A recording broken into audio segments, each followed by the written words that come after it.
You're a secretary, not legal counsel." The words hit like a slap across the sleek glass table, echoing through the conference room of Alabaster Capital's Dallas office. I blinked stunned as CEO Grant Ellison smirked, leaning back in his leather chair like he'd just cracked the joke of the year.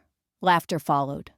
Not from me, from the four other executives seated around the table, all men, all smug, all too eager to dismiss what they didn't understand. I'm Emily Carr, and I'm 42 years old.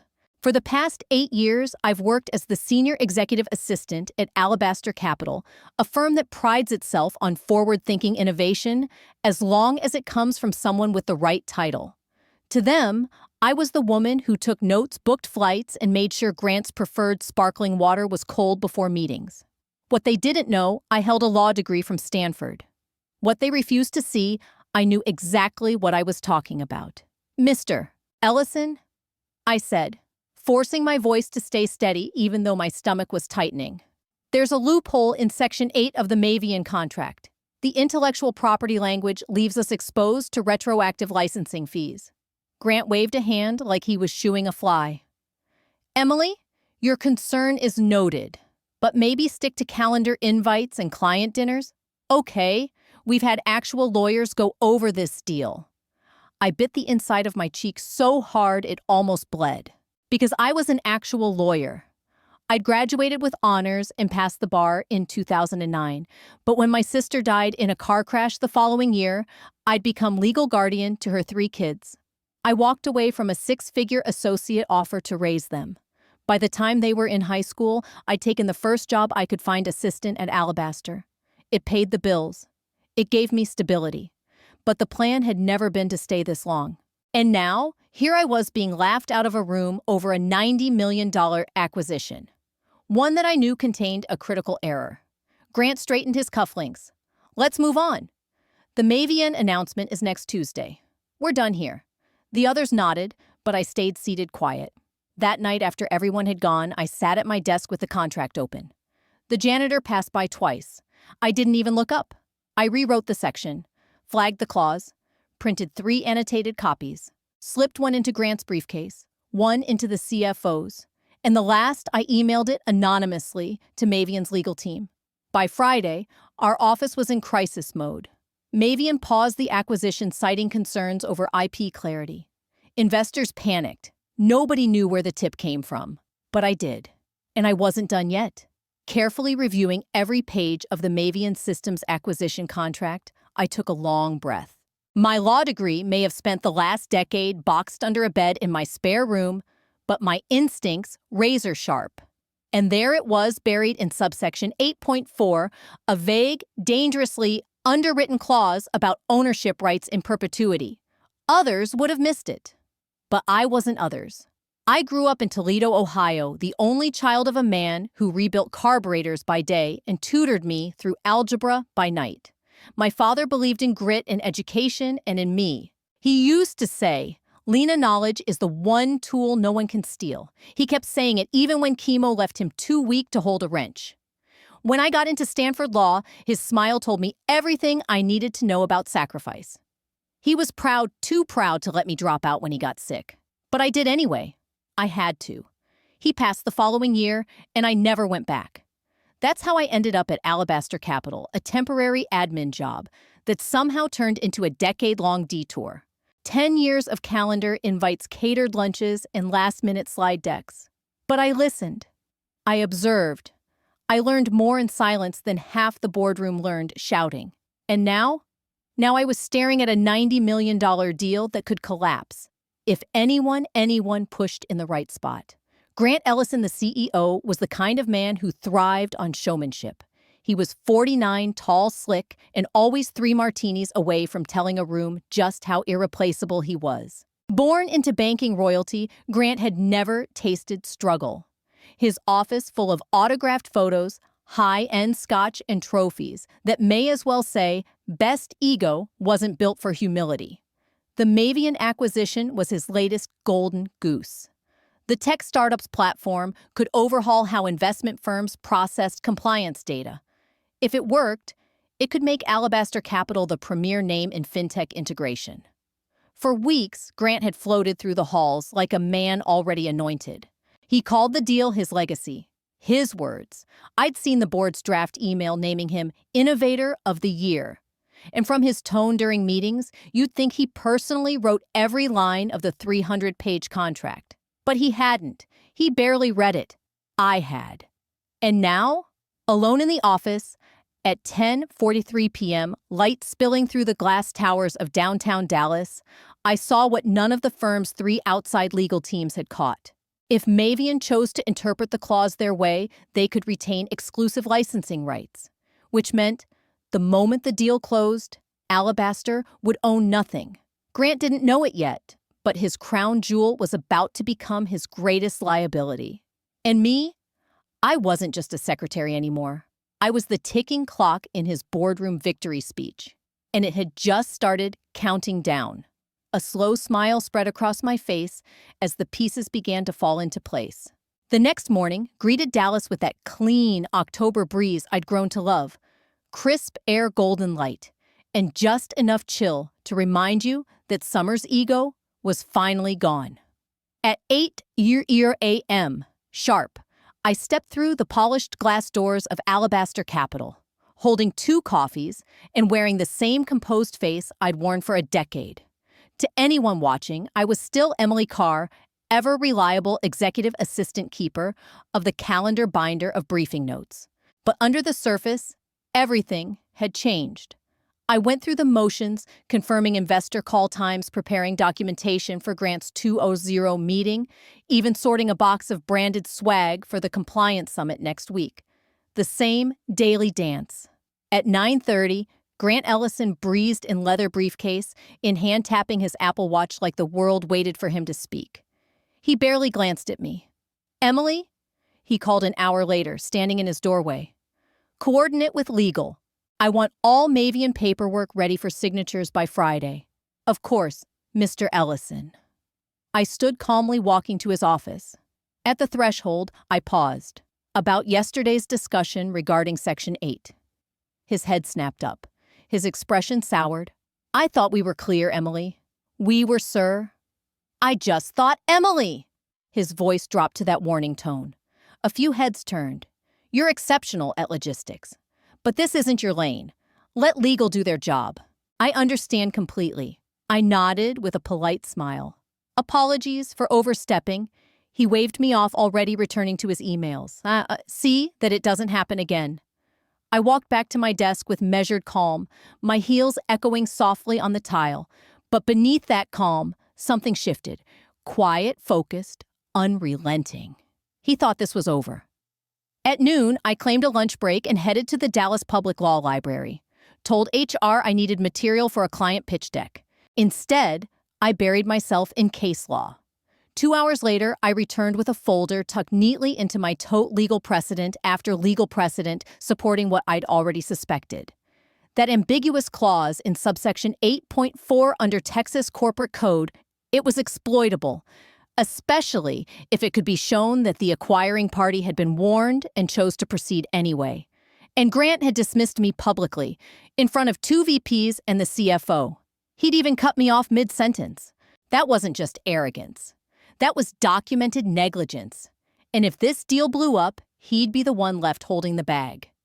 By 3:00 p.m., I was back at my desk scanning the contract again with the precision I'd once used to prep for the California bar. My annotations were clean. My trail was covered. If you want to see how this story unfolds and discover more tales of quiet strength and well-earned victories, make sure to subscribe, because the next chapter is just getting started, and you won't want to miss a moment. He thought I was just the woman who topped off his water bottle and managed room reservations. He had no idea I was building the leverage that could end his career. And I'd only just begun. Through the glass walls of his office, I could see Grant Ellison pacing with theatrical flair, gesturing into his phone, probably bragging about the Mavian acquisition like it was already a done deal. His voice didn't carry, but the ego did. He had no idea what was coming. Sometimes the most dangerous players in the game aren't the ones yelling across the boardroom, they're the ones who've been quietly listening for years.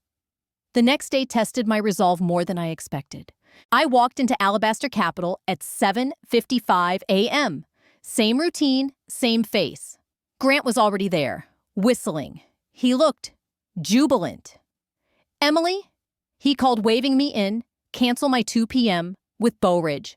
I'm taking the Mavian team to lunch at Nick and Sam's. Private room, 4 people." "Certainly," I said, reaching for the phone. "Do you need anything prepped for the meeting I offered as always?" "No need." He grinned. "It's just a celebration lunch. The heavy lifting's done. 90 million in the bag." He reclined in his chair like a king admiring his own portrait. "And that's just the beginning." I booked the table like I always had, with precision and discretion. But his smugness, it churned something in my stomach.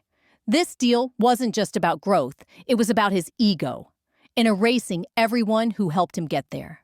At 4 p.m., he strutted back into the office, cheeks flushed tie, loosened energy radiating off him like expensive cologne. "They're eating out of my hand," he boomed loud enough for half the floor to hear. Thompson said it's the cleanest structure he's seen in a decade.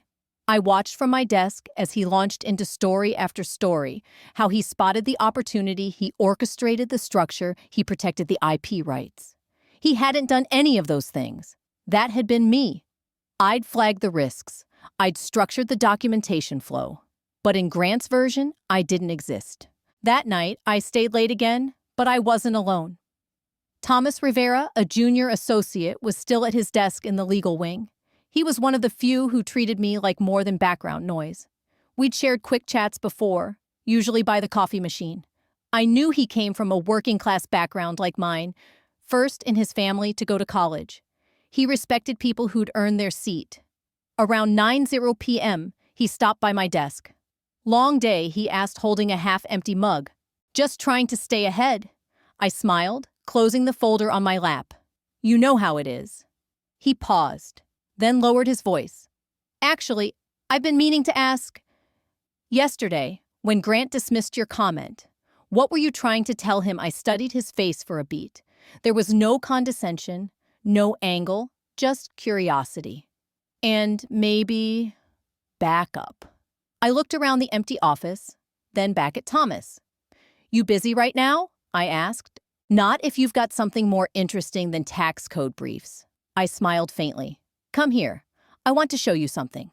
Thomas had been there during the humiliating exchange with Grant, and the genuine curiosity in his eyes was a breath of fresh air compared to the usual condescension I endured. "Why do you ask?" I probed carefully. He shifted in the chair beside my desk, lowering his voice. "I've been reviewing the Mavian contract for due diligence. There's something about Section 8 that's been bothering me. The intellectual property language seems—" He hesitated, searching for the right word. "Problematic." My pulse quickened, but I kept my face neutral. Problematic, how potentially enough to unravel parts of the acquisition if someone really pushed. It's ambiguous, and the wording could be exploited. I studied him carefully. Thomas wasn't fishing for gossip or leverage. His concern was sincere, and if he'd noticed the same vulnerability I had, that meant I wasn't imagining things. "I appreciate your confidence," I said quietly. Thomas nodded. "Grant thinks you lack the legal chops to spot these things. But I've heard your questions in meetings, sharp, insightful. You see what others miss. This territory is dangerous." I smiled faintly. "That's one way to put it." He leaned in, lowering his voice further. "Morrison is an arrogant fool," he said bluntly, then glanced around. "Sorry, I shouldn't have said that." I waved him off. "Your secret's safe." Friday morning came with the buzz that only a big deadline can bring. The Mavian signing was slated for Monday, and the office was alive with tension and excitement. Grant had been holding court in the conference room since 8 a.m., going over details with the legal team and rehearsing his speech for the board meeting post-signing.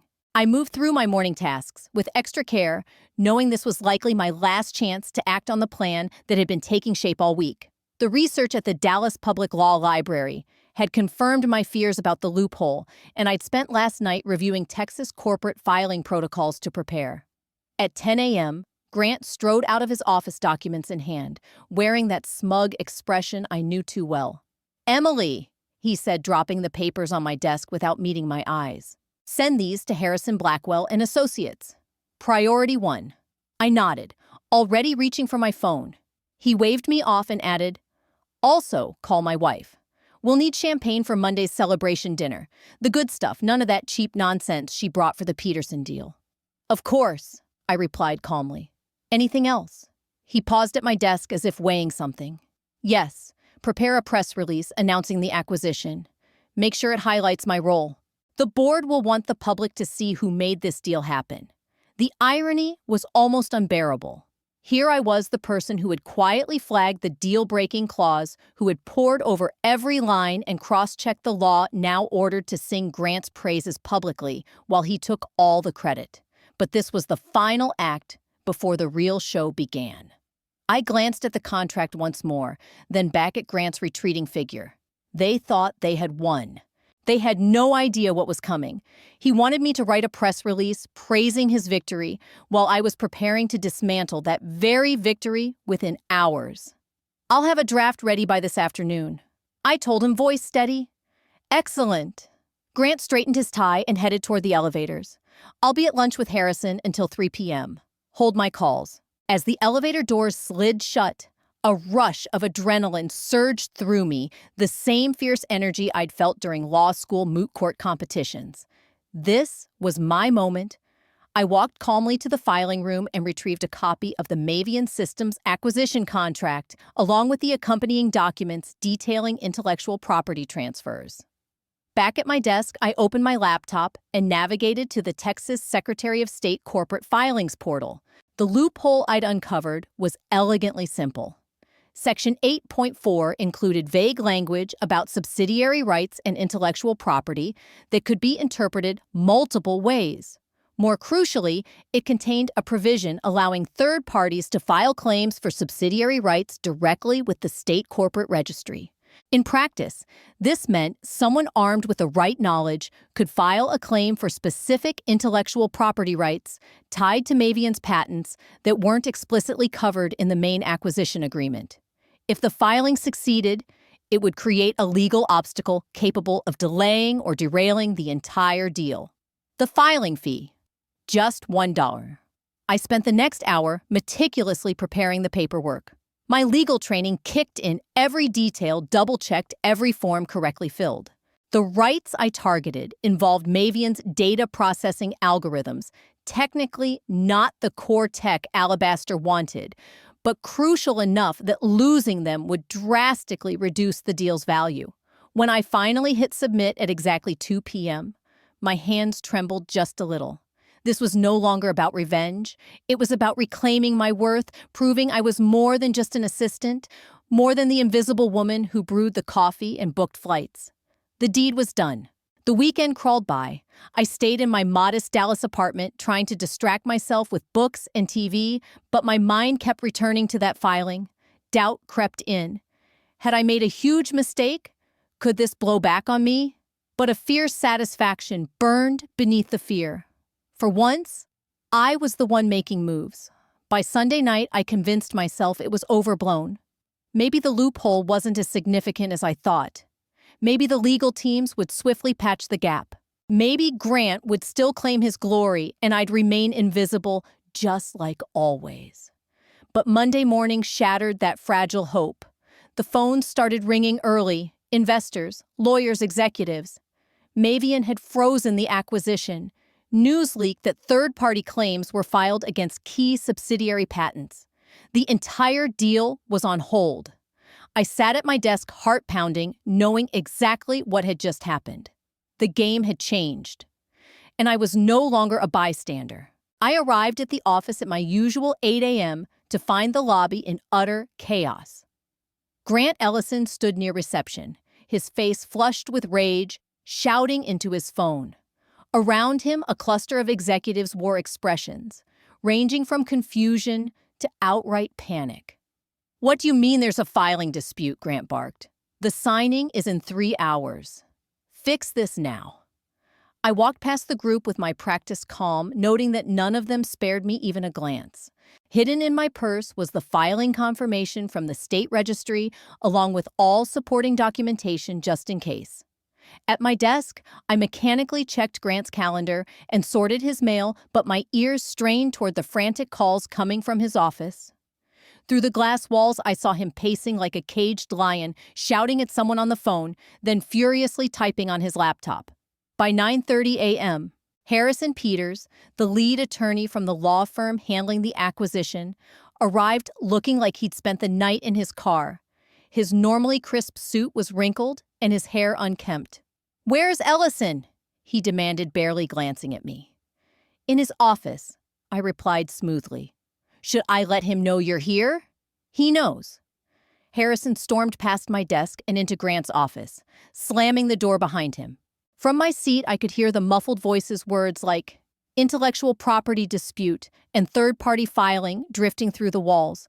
Grant's colorful language could have made a sailor blush. After what felt like an eternity, the door opened. Harrison emerged defeated. "Emily," Grant called from the doorway, his voice heavy. "Cancel the signing ceremony. Tell everyone the deal is postponed, pending resolution of a legal matter." I looked up from my computer, masking my satisfaction with a look of concern. "Is everything all right, Mr. Ellison? Fine?" he snapped, though his white-knuckled grip on the doorframe betrayed his nerves. "Just a minor technical issue. We'll fix it fast." Harrison cleared his throat. "Actually, Grant, it's more complicated. Someone filed a claim for subsidiary intellectual property rights connected to Mavian's data processing patents. Until the dispute is resolved, we can't proceed." Grant's voice rose again, disbelief evident. "How is this possible?" "We had 3 separate law firms review the contract." Harrison gave a small, grim smile. "It exploits an ambiguity in Section 8.4. It's clever whoever did this understood the language inside and out." A thrill of vindication coursed through me, but my expression remained neutral. This was exactly what I'd hoped would happen, but I had to play it cool. "Who filed the claim?" Grant demanded. Harrison flipped through his notes. The filing came from an anonymous third party. No name, just the corporate registry address. But the precision of the filing suggests inside knowledge. Grant's face paled. Inside knowledge. I sipped my coffee, slowly feeling the weight of the moment settle over the office like a storm cloud. The game had shifted. And now, the quiet woman no one saw was the one pulling the strings. Someone named Emily Carr. The silence that followed was deafening. The conference room felt utterly quiet as every head turned toward me. I could feel their eyes pressing down on me like heavy weights, but I remained seated at my desk, hands folded calmly in my lap. Grant's face shifted through a spectrum of colors, from furious red to ashen white, then to a disturbing shade of purple as the implications of Harrison's words began to sink in. "That's impossible," Grant murmured, voice barely above a whisper. "She's a secretary." "Actually," I said, rising slowly and walking toward the conference room. "I'm a Stanford Law graduate with a Juris Doctor degree. I've been licensed for 8 years. The sound of Harrison's briefcase hitting the floor shattered the stunned silence. You filed this claim." Grant's finger trembled as he pointed at me. "I did," I replied, reaching into my purse and pulling out the filing confirmation, along with copies of all the supporting documents. "For exactly $1, I added as permitted under Texas corporate law." Harrison snatched the paper's eyes, scanning them rapidly. This is legitimate. The filing was properly executed and the legal reasoning is sound." "But she's a secretary," Grant repeated, as if shouting it louder might rewrite reality. "No, Mr. Ellison," I said steadily, locking eyes with him. "I'm the lawyer who's been your executive assistant for 6 years. The same lawyer who tried to warn you about this exact loophole 3 days ago." That moment hit him like a punch to the gut. I could see it the instant when his memory clicked, recalling our earlier conversation, and how he dismissed me with those brutal words. "You're a secretary, not legal counsel. You did this on purpose," he hissed. "You sabotaged my deal." "I protected myself," I said firmly. When I brought this issue to your attention, you ignored it. You made it clear that my legal opinion was worthless because of my title. So I let the market demonstrate the value of my analysis. What followed played out like a perfectly composed symphony of chaos. Harrison spent 45 minutes on the phone with Mavian's executives explaining why the signing had to be postponed indefinitely. Even from my desk, I could hear their rising anger and confusion as they demanded answers. Grant paced his office like a trapped animal, sometimes sitting at his desk with his head buried in his hands. At one point, I overheard him on the phone with his wife, his voice strained and pleading as he tried to justify canceling their celebration dinner. "It's a temporary setback," he repeated over and over, as if saying it would make it true. But the truth was clear. The deal was dead in the water, and so was his ego. As I sat back down, calm settling over me like a cloak, I realized this was more than just professional vindication. This was the moment I stopped being invisible. "We'll have this resolved in a few days," Harrison assured, though his increasingly grim expression said otherwise. Around 2 p.m., I saw Harrison pull Grant into the conference room for a serious discussion. Through the glass walls, Harrison gestured emphatically, while Grant's face turned paler by the minute. When they emerged 20 minutes later, Grant looked like a man receiving a terminal diagnosis. Emily Harrison said, his voice tinged with reluctant respect. "I need to ask you a few questions about your filing." "Of course," I replied professionally, though I should mention I've retained legal counsel to represent my interests.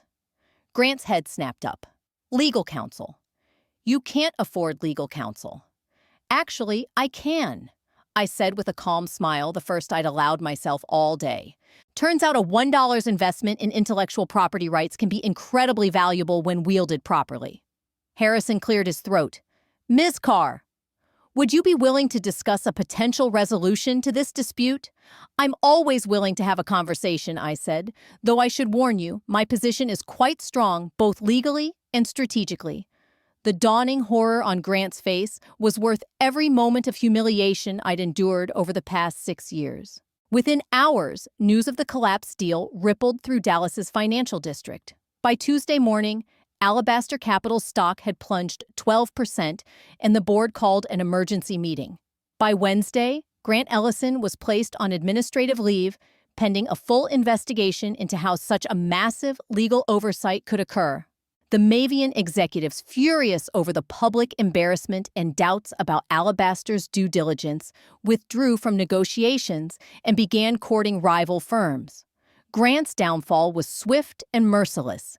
Industry publications detailed how a $90 million acquisition was derailed by a $1 filing, initially focusing on the legal oddity, but soon revealing the personal drama behind it.